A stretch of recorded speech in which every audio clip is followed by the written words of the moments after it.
G'day, my name's Giovanni. I'm the executive producer of SIFTER. Today, I'm going to bring you a really interesting conversation that I had with one of Australia's video game development veterans. They've seen both sides of the coin, from the creative investment side, they've seen the government lobbying industries support side, and they've also headed up studios as well. I'm talking, of course, of Tony Lawrence, who is the COO and Executive Director at Mighty Kingdom in South Australia. If you haven't followed Mighty Kingdom in the last year or so, you might have missed that they're one of Australia's fastest growing development studios. They're based in South Australia, but they've got teams all over the country working remotely or in a mix of at home work or in the studio itself. I started off by asking what it's like to be part of a studio that is growing so quickly and what the next 6 months is likely to look like for the studio. Right, I guess the last 6 months is really the outcome of what we've been looking to do for a number of years now. So we've seen that where there is an opportunity for an Australian studio to be able to grow, we see no reason why they can't have an international level publisher recognised, something like the size of an EA or Ubisoft coming from here. And I guess the founder of the company and current CEO, Phil Mays, has had that vision for quite some time.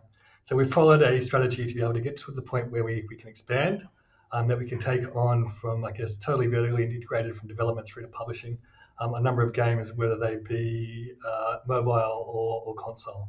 So over the last year or so, I think a bit more than a year, we went down a path to list on the stock exchange, the Australian Stock Exchange. That allowed us the capital to grow fairly rapidly to implement our strategy, to start developing games. So essentially, we were developing 5 games the year before. Now we're developing 10 simultaneously. We'll probably do some more in that time. But essentially, we're executing on that strategy post-IPO. Now, that just basically means we've doubled the size of the studio in that time. Once we've had the capital available, we have the projects coming online. We're able to hire against those projects. As most projects that we take on have a live ops component to them, that requires a team to be ongoing. So the game isn't just one and done, it is one and ongoing, and that's how we make games these days. So we have no reason or no need to stop growing as long as the content's coming through. That's going to be able to make revenue for us. We accept that there's many different business models we want to work with. So depending on the game, it's a work for hire. We work with Mattel for a work for hire contract. We work on co-development contracts with licensing IPs such as CONAN Chop Chop with Funcom. We currently are working on our own IP. So we're making a game called, what's codenamed Ball Stars currently. It's not its real name just yet, which is a online multiplayer racing game. I will not tell you too much more about that, but it's so fun, and it has been since we, I guess, first came up with the concept. And look, we're basically doing a lot of work. So there's no intention to stop growing as long as we're able to put out that work and start making money. I'm curious about that IPO because obviously becoming a public company means that you now have more than one masters. There is a shareholder, obligation as part of that. And I just want to know, in terms of you being on the board as well, what sort of responsibility do you have to the company, but also now to the shareholders as someone who has that sort of dual identity? We take it, I guess, it's the same kind of responsibilities in a certain way. Essentially, what it comes down to is doing well in this business is releasing good content. If we release good content, the returns will come. Those returns will be forwarded back to shareholders. So essentially, look, the business hasn't changed, but to some extent, the way we have to do business is changing. So there are a lot of governance that's behind it being a listed company, and that's basically, for us, again, not too much of a change. It's about running a business well and being able to report against that. The difference being a public company rather than a private company is how we communicate that to market. So while we were pretty much communicating to market as in we make games, we met with great people, and Mighty Kingdom certainly has a reputation of doing those things. Now we have to communicate differently. Like, here's what our expected returns are going to be. This is what our budget looks like. This is what we need to do if we announce a partnership or a contract value. Those things weren't really anything we ever had to report before. Now, we also had to be very careful about what we say. So we must ensure that the market has access to all information at the same time. So I can't pull out an investor aside and say, by the way, you've got this fantastic contract with this amazing IP, because that would be illegal. So we have to be very, very clear about what we can communicate, what we can't communicate, when we communicate it, and how it fits within in a governance framework. Now, I've been making games for quite some time. I think this is probably I really love making games. That's why I'm in this business. It's become something of a secondary thing for me right now. Essentially, I still get to work in there, and I can't help myself but put my fingers in a pie, because that's what we do here, right? But it's a lot less than I used to do, put it that way. How does that feel? Ah, I get a bit, edgy sometimes. It's kind of like when I see something, I know I can prove it, and that's the side of the team as well. It's like you don't want someone like me who's really, a 6'2" gorilla walking in and saying, "Hey, I saw what you did. How you do it that way?" It's like, no, you guys need to be empowered. I want leaders of the future in this company. I'll step out. So it's kind of like it works kind of really well as the company's scaling up. My responsibility changes. It actually works well for both me and the people who are making those games now. So yeah, I guess the timing is good. The timing is good for everybody. You talked a little bit at the beginning about wanting to be an EA-sized company, but one of the contrasting factors about Mighty Kingdom that's really interesting to me is that fundamental flexibility in work seems to be something that's really key to what you do. You work 4 days a week. You've got uncapped leave. People can potentially work from anywhere. I've spoken to people in your studio who work in Tasmania, who work in Sydney, who all around the place. How do you manage that particular structure when it doesn't really look like many other game studios around? Well, I think Edios, Montreal, now it's just this week, a 4-day week, which was like, yes, you're coming around. Um, I think there is some structure to an extent. Essentially, we've partners all over the world, basically in Europe and North America. So we need to have some structure around that. As it turns out, the working week in North America and the time difference allows us to not work Mondays, and we're in line with them for 4 out of the 5 days of their week. So that's the structure we have around it. For us, we've long known the benefits of what a 4-day week would look like, in that there is enough research to show that while it does sound like you're doing 5 days in 4 days, which is kind of true, the quality of work is a bit different in that you're totally focused at work for those 4 days. And the time you'd usually take at work to do whatever you want to do, go and see a doctor, have an appointment of some kind, you end up doing it on a Monday. And by the way, you get 52 long weekends a year. So that kind of works. I mean, the other thing for us is, I guess all the other policies we have in place, and we're always looking for, I guess, progressive policies, is around how we view diversity. So essentially, there's long been research that shows access to work and flexibility is a key to having a diverse workforce. We absolutely go out and find what those policies are to ensure that our workforce is as diverse as it possibly can. And it is. Our gender split is, just for a start, these are the things we can report on, is close to 50-50. I don't think you'd find too many studios in the world with that kind of gender split. And that, we put that down to our policy base as well as our work flexibility. We've embraced working from home. You can do it anywhere. Half of our production staff are in Sydney. Most of our QA staff are in Tasmania. And we find it works. And I guess someone from myself's perspective, while dubious of how well that would work, the pandemic forced a decision upon us. It worked really, really well. And now it's like, well, that's just how we work now, right? You don't need to work in an office. We have the tools and we have the capability to be able to work anywhere, so we should. That for us always comes through in the content. So we make games for audiences which are typically underserved, family audiences, broader audiences, women audiences. And I guess a 52-year-old bloke like myself is probably not that target audience, and will probably get a lot more input from people who are that target audience, and hence the diversity of the studio. But essentially, that diversity is really about a better business, right? I cannot tell you how much research or papers that we've read over the last decades or so, or longer, which say that diversity has direct positive impacts in business, and that's what we're aiming for. It's a good business decision. Let's talk a little bit about your path to Mighty Kingdom. You were previously the general manager of 2K Australia, a studio that I have spoken to many former people who have worked there, have gone on to do amazing things in the past, but was famously wound up after the projects, and it was, I think, a sad time for a lot of people in that studio, and a sad time for Canberra as well. Can you tell me what sort of lessons you brought from that experience into working at Mighty Kingdom? Yeah, so that was my first job in games as a general manager of 2K Australia. Not a bad first gig, coming off BioShock to make BioShock 2 and then BioShock Infinite and then Borderlands for sequel. I'm particularly proud of my work there, and I'm particularly proud of everyone I worked with at that studio.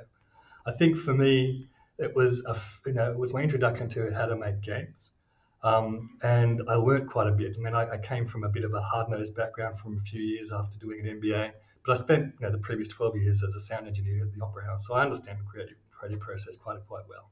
Um, that taught me a lot about how to treat people in a creative industry to get an outcome which has a due date, which is very hard. I mean, essentially, Take Two is a listed company, has dates, and needs to report things. But I had a fairly understanding senior management. I reported directly to the CEO at the time. And their perspective was Tony does things a bit differently down there in Australia, but he seems to get the results and they're pretty good. So they were very, very, I guess, they allowed me to do a few things which weren't normal for, I guess, a US-based games company. I didn't. I don't do creative or command and control structures. I'm very much a collaborative manager. My perspective is I'm really good at being a manager. I'm a crap programmer. I'm a terrible artist, so keep me away from that stuff. But I do know how to motivate people. So essentially, my investment in my people to make those games was what I was really all about. Um, my main role, and I still see my main role as a leader of a company, is to rip out the roadblocks to make sure everyone has nothing in their way to achieve their best. And that's what my aim was with working with 2K Australia. Um, we had, I guess, a bit of a rough time. I think it's been well documented. I've read the books and read the many articles about some of the things that we went through. But through all of that, I think we had a great group of developers. The whole time I was there, that was always pretty cool. We're still in touch, all of us. We have our own channels, etc., from different kind of mediums. When we can catch up, we do catch up. And I'm even on good terms with 2K management still. So ultimately, I think it was pretty awful time. Having to deliver that message myself to our people was really difficult. I've loved seeing what everyone's been doing, and I'm always there to encourage or help any way I can. And that comes back both ways as well. So we still get on, and I'm very proud of the relationships I've maintained from 2K. You've also worn, I guess, two hats in terms of interfacing with government. You've worked for the government directly in terms of in the creative industries, and you've also worked as the president of GDAA, a director of IGEA. What is the conversation that needs to be had about games in Australia? Because there was a lot of excitement this year about the tax offset that was due to be implemented. But what is the conversation we need to have in order to get a model like we used to have with the Australian Interactive Games Fund re-implemented, that sort of support, things that we would see similar in other countries, or even in Victoria, where they've got a great state level support? Yeah, look, it's interesting for me. I mean, the Interactive Games Fund was an agreement we came to in my office in 2K in Canberra. I think Tony Reid has famously talked about that many times. But I think that's what we need to get to just for a start. I mean, I think that the argument or the discussion is really how big games is as an industry and the potential that Australia has as to be able to compete in that industry. Um, it is bigger than film and music combined as far as with revenues are concerned. It is quite big. Comparatively, Australia has an industry of around about 2,000 developers. If you look at something similar in Canada, which is a population of about 5 million more people, it also has 10 times the number of developers. That's the kind of growth we can see. I can look at the UK, for instance, who have introduced something similar to a digital games tax asset in the last 5 years and seen that industry grow exponentially over that particular time. So the evidence is there. If you support games, you end up with a whole industry and pretty quickly comparatively. I think we've got to get beyond that games are bad. And I think that it's that simple, right? It's that games aren't great for people, and focus on what all the research says, which is games are good. They do wonderful things for your, I guess, socializing. We do things differently now than we did, say, when I was playing Asteroids in the 1970s. We do, I guess, it improves hand-eye coordination, puzzle solving, all the things that are good for people. So it's really that argument of understanding the value in games, not just for the players, and we're all about the players, but it's also about the value to the economy. Now, what I have from government is we've had that argument and we won, right? The economics of game development in Australia is worth being supported. Now we need to show the evidence, and we will. I know we will. And I guess being fairly privileged in where I've been able to work with my government contacts, with working with IGEA, having worked with GDAA, we're about to see large investment in games in Australia, and I can't wait. If I talk to my peers in, say, Canada, where we could directly ask them, what's the effect of having a 3,000-person studio in your city? And it's like, well, they train our devs and we get them over here, and they can't start doing great work, and when they want to leave, they go and start their own studio, go back somewhere else. It's like fantastic. So, more jobs for Australians in a growing industry that's an industry of the future is only a good thing. But I also think that you've got to support every part of the ecosystem. So supporting a large games studio, essentially, we will qualify. Mighty King will qualify for the digital game tax offset, I hope. I expect so. But as a broad-based tax offset of 30%, which is similar to Canada and the UK. However, where that means is that states can start competing on smaller grants, so that most of them have, with a 10% rebate of some kind. The threshold is quite high in some states. I think in Victoria it's $1 million, which is similar to the film offset. In South Australia, it's not. It's 250k. So come on down to South Australia, and both New South Wales and Queensland, it is around that, and it's negotiable. That gets about the mid-sized studios in, depending where you are. And I recommend South Australia again. However, it doesn't deal with the burgeoning, the up and coming, the indies, where a grant system is probably more appropriate. And that is really about, look, you've got a great idea, you've got backing, you've got people who are interested in it. Let's back that particular project and see how you go. And that's your 1 to 5 to 10 person studio. You can develop a game in a particular time with that kind of funding, makes a difference. And I think we can look at people like League of Geeks, for instance, as a success story from the funding that was available for it in grant form. So I think all of those things need to be in place for a healthy and growing ecosystem of game development in Australia. I think we're pretty close to getting there. So yeah, I'm looking forward to it. That's Tony Lawrence, CEO of South Australia's Mighty Kingdom, one of Australia's fastest growing studios. Tony recently spoke at Gamescom Asia at the weekend. You can find a podcast version of this story in your podcast player on Apple Podcasts, Google Play, or Spotify, or wherever you like to listen. SIFTER is produced by Nicholas Kennedy, Scott Quigg, Sarah Ireland, Fiona Bartholomaeus, Daniel Ang, Adam Christou. Mitch Lowe is our senior producer, and my name is Giovanni. I'm the executive producer. If you are looking for more, there's heaps more for you to find on sifter.com.au. We've got a stack of new interviews that have just been posted over the last couple of weeks. They're all part of the SIFTER showcase for Melbourne International Games Week. Broad teams working on lots of different projects. I think you'll find something there that you'll love. We've got articles on there as well. We've got videos, we've got live streams, and much, much more. So that's sifter.com.au. And if you're looking to join a good supportive community, you can be part of the SIFTER Discord. It is a really great space to be in. There's SIFTER Radio, where you can listen to a 24/7 run of all of our episodes playing at any time. Just jump on in, have a listen, see what's playing. Or you can talk about your creative project, see what you're working on, share it with other people, and just be part of a great space. So to join that, go to sifter.com.au/Discord. That address again, sifter.com.au/Discord. That's it for this episode. Until next time, have fun.